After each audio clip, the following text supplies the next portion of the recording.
ಎಲ್ರಿಗೂ ನಮಸ್ಕಾರ. ನಾನು ವಿಜಯಕುಮಾರ್ ದಾವಣಗೆರೆ. 2-3 ದಿನಗಳಿಂದ ಯಾವುದೇ ವಿಡಿಯೋನ ಮಾಡಿರಲಿಲ್ಲ. ಇವತ್ತು ಮಾಡ್ತಾ ಇದ್ದೀನಿ. ಒಳ್ಳೆ ಕಂಟೆಂಟ್ ಬೇಕು, ಒಳ್ಳೆಯ ವಿಚಾರ ಬೇಕು. ಈಗ ನಮ್ಮ ಯೂಟ್ಯೂಬ್ ಚಾನಲ್ನ ಹೊಸ್ದಾಗಿ ಪ್ರಾರಂಭ ಮಾಡಿರೋದ್ರಿಂದ ಬೇಕಾಬಿಟ್ಟಿ ಮಾಡಿದ್ರೆ ಯಾರು ನೋಡಲ್ಲ. ಆಮೇಲೆ ಇರೋ ಚಂದಾದಾರರು ಬಿಟ್ಟು ಹೋಗ್ಬಿಡ್ತಾರೆ.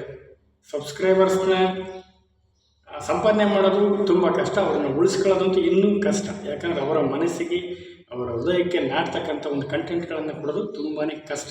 ಹಾಗಾಗಿ ನಮ್ಮ ಯೂಟ್ಯೂಬ್ ಚಾನಲ್ ಅಷ್ಟು ವೇಗವನ್ನು ಪಡ್ಕೊಳ್ತಾ ಇಲ್ಲ. ನನ್ನದು ಒಂದು ಏನು ಹವ್ಯಾಸ, ಈ ಯೂಟ್ಯೂಬ್ಗಳ ವಿಡಿಯೋ ಮಾಡೋದರ ಜೊತೆಗೆ ಕಳೆದ 10-15 ವರ್ಷಗಳಿಂದ ನಾನು ಸ್ವತಃ ಕವನಗಳನ್ನು ಬರಿತೀನಿ, ಚುಟುಕುಗಳನ್ನು ಬರಿತೀನಿ.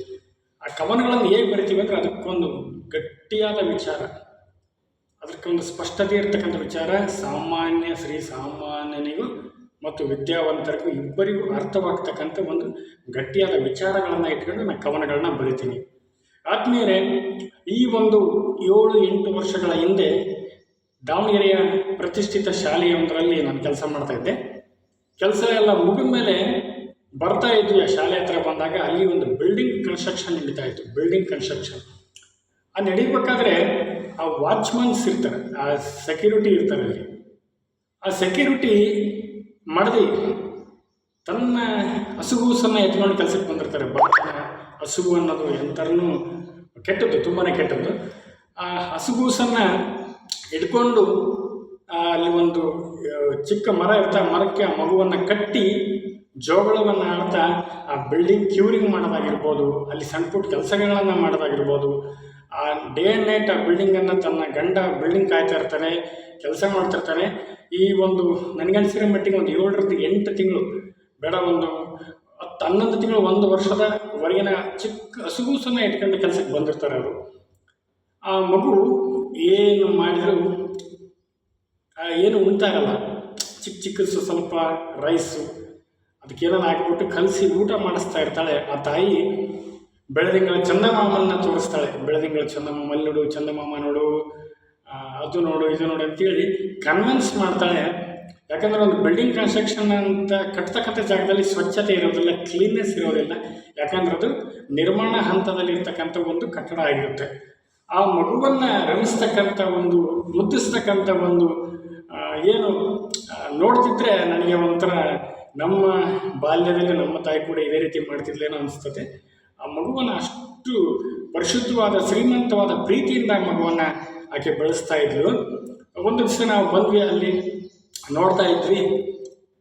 ನನ್ನ ಸುಮಾರು 2-3 ವರ್ಷಗಳ ಕಾಲ ದೊಡ್ಡ ಮಟ್ಟದ ಬಿಲ್ಡಿಂಗ್ ಅದು, ಸುಮಾರು ಅಲ್ಲಿದ್ದು ಒಂದು ದಿವಸ ಬೆಳದಿಂಗಳ ಚಂದಮಾಮನ್ನ ತೋರಿಸಿ ಊಟ ಮಾಡಿಸ್ತಾ, ತಲೆಡು ಚಂದಮಾಮನ ನೋಡು ಊಟ ಮಾಡ್ತಾ ಇತ್ತಂತೇಳಿ. ಇನ್ನೊಂದು ಟೈಮು ಆ ಮಗು ಅಳ್ತಾ ಇತ್ತು. ಆ ಭಾಷೆ ಆ ತಾಯಿಗೆ ಗೊತ್ತು. ಇನ್ನು ನಿಮ್ಗೆ ಯಾವ ಯೂನಿವರ್ಸಿಟಿಯಲ್ಲಿ ಕೂಡ ಆ ತಾಯಿ, ಆ ಮಗುವಿನ ಅಳು ತಾಯಿಗೆ ಅರ್ಥ ಆಗುತ್ತೆ ಬಿಟ್ಟರೆ ಯಾರಿಗೂ ಗೊತ್ತಾಗ ಸಾಧ್ಯ ಇಲ್ಲ. ಆ ಕಥೆನ ಹೇಳ್ತಾ ಇಲ್ಲ ಆ ತಾಯಿ. ಕಥೆನ ಹೇಳಿ ರಮಿಸಿ ಏನೇನ ಮಾಡಿಬಿಟ್ಟು ಊಟ ಮಾಡಿಸೋದು, ಆ ಮಗುವಿನ ಲಾಲ್ಯ ಪಾಲನೆಯನ್ನು ಮಾಡ್ತಾ ಇದ್ಲ. ಅದೇ ರೀತಿ ಒಂದು ದಿವಸ ನಾವು ಬರ್ಬೇಕಾದ್ರೆ ಅಚಾನಕ್ಕಾಗಿ ಆ ಮಗು ಮಣ್ಣು ತಿಂತಾ ಇತ್ತು. ಅಲ್ಲಿ ಅಂಗಳದಲ್ಲಿರ್ತಕ್ಕಂಥ ಮಣ್ಣನ್ನು ಮುಗ್ತಾ ಇತ್ತು. ಚಿಕ್ಕ ಮಗು ಅಲ್ವಾ, ಅದಕ್ಕೇನು ಗೊತ್ತಾಗ್ತದೆ ಮಣ್ಣು ಯಾವುದು ಅನ್ನ ಯಾವುದು ಗೊತ್ತಾಗಲ್ಲ. ಆ ಮಗು ನೆಟ್ತಾ ಇತ್ತಿರ್ಬೇಕಾದ್ರೆ ಆ ತಾಯಿ ಓಡಿ ಬಂದು ಬಾಯಿನ ಮಣ್ಣೆಲ್ಲ ತೆಗೆದುಬಿಟ್ಟು ಬಾಯಿನ ಕ್ಲೀನ್ ಮಾಡಿ ಎದೆ ಹಾಲನ್ನು ಕುಡಿಸ್ತಾಳೆ. ಅದಾದ ಮೇಲೆ ಆ ತಾಯಿ ಅದು ನೋಡ್ತಾ ಇದ್ರಿ, ಏನಪ್ಪ ತಾಯಿಗಿಂತ ನಿಜವಾದ ದೇವರು ಬೇಕಾ ಅನಿಸೋಗ್ಬಿಡ್ತು ನನಗೆ. ಇವೆಲ್ಲವನ್ನು ನೋಡ್ತಾ ಇದ್ದೆ. ಬೇಸಿಕಲಿ ನಾವು ಕವನ ಬರೆಯೋ ಹುಚ್ಚಿರೋದ್ರಿಂದ ಅವಾಗಿನ ನನಗೆ ಯಾವುದೇ ಕಾರ್ಯಕ್ರಮಗಳು ಭಾಗವಹಿಸಿರಲಿಲ್ಲ, ಯಾವುದೇ ಒಂದು ಇದಕ್ಕೆ ನಾನು ಹೋಗಿರಲಿಲ್ಲ.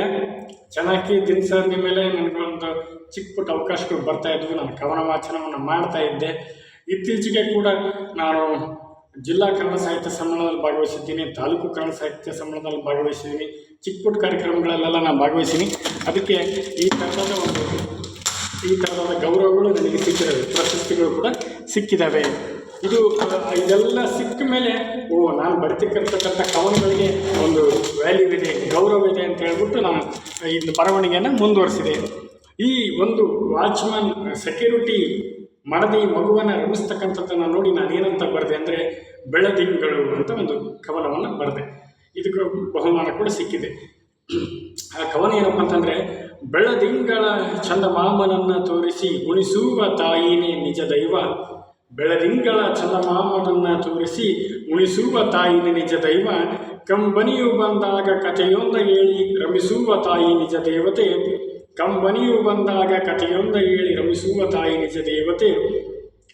ಅಂಗಳದಿ ಕುಳಿತು ನೀ ಮಣ್ಣು ತಿನ್ನುವಾಗ ಕರೆದೆನ್ನ ಎದೆಯ ಅಮೃತವ ನೀಡುವಳು.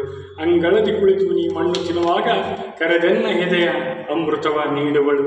ತಾಯಿನ ನಿಜ ದೈವ ಆ ದೈವಕ್ಕೆಂದು ನೆಮ್ಮದಿಯ ನೀಡು ನೀನಿರುವ ಸುಖವಾಗಿ. ತಾಯಿನ ನಿಜ ದೈವ ಆ ದೈವಕ್ಕೆಂದು ನೆಮ್ಮದಿಯ ನೀಡು ನೀನಿರುವೆ ಸುಖವಾಗಿ. ಬೆಳದಿಂಗಳ ಚಲಮಾಮನನ್ನು ತೋರಿಸಿ ಉಳಿಸುವ ತಾಯಿನ ನಿಜ ದೈವ. ಕಂಬನಿಯು ಬಂದಾಗ ಕಥೆಯೊಂದ ಹೇಳಿ ರಮಿಸುವ ತಾಯಿನ ನಿಜ ದೇವತೆ. ತಾಯಿಯ ಮೊಗದಲ್ಲಿ ಮುಕ್ಕೋಟಿ ದೇವರು ಆ ದೈವಕ್ಕೆಂದು ಸರಿ ಸಮನು ಯಾರು. ತಾಯಿಯ ಮೊಗದಲ್ಲಿ ಮುಕ್ಕೋಟಿ ದೇವರು ಆ ದೈವಕ್ಕೆಂದು ಸರಿ ಸಮನು ಯಾರು. ಬೆಳದಿಂಗಳ ಚಂದಮಾಮನನ್ನು ತೋರಿಸಿ ಉಣಿಸುವ ತಾಯಿ ನಿಜ ದೈವ.